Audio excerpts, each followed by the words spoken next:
In 1929, a discovery was made in the top copy palace in Istanbul that shook the foundation of geography. It was a map, drawn in 1513 by the Ottoman admiral and cartographer Piri Reis, while the world credits the Russian expedition of 1820 with the discovery of Antarctica. The Piri Reis map shows a landmass to the south that looks strikingly like the Antarctic coastline, 300 years before it was found. But how? During the Islamic Golden Age, Muslim scientists didn't just study the stars, they mastered them. While Europe was in the Dark Ages, Islamic cartographers, like al-Idrisi and al-Masudi, were calculating the Earth's circumference with startling accuracy. They possessed the astrolabe, the camel, and advanced knowledge of the monsoon winds. Their trade routes stretched from the Ivory Coast to the edges of China. If anyone had the technology to venture into the deep southern currents, it was the sailors of the Abbasid and Ottoman eras.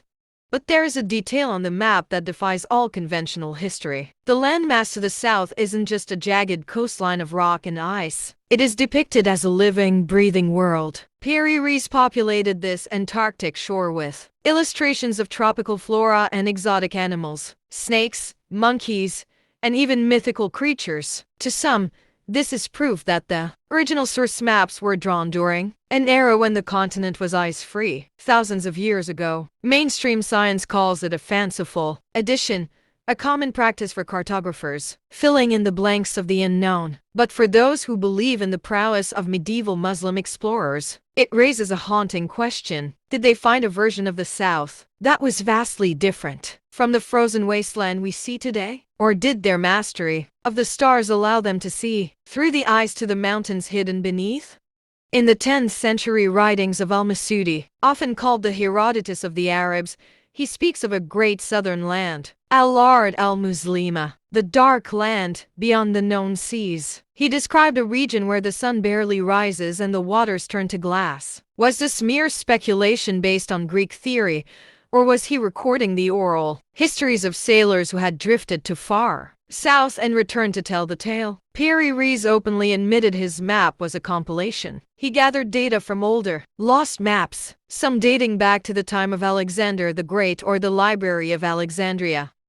Modern researchers have pointed out a terrifying detail. The Piri Reis map appears to show the Queen Maud Land coastline without ice. This suggests the source maps were drawn thousands of years ago, or by a civilization that understood the continent's true shape beneath the glaciers. History is often written by the victors of the most recent era, while there are no stone monuments or frozen ruins to prove a permanent Muslim settlement.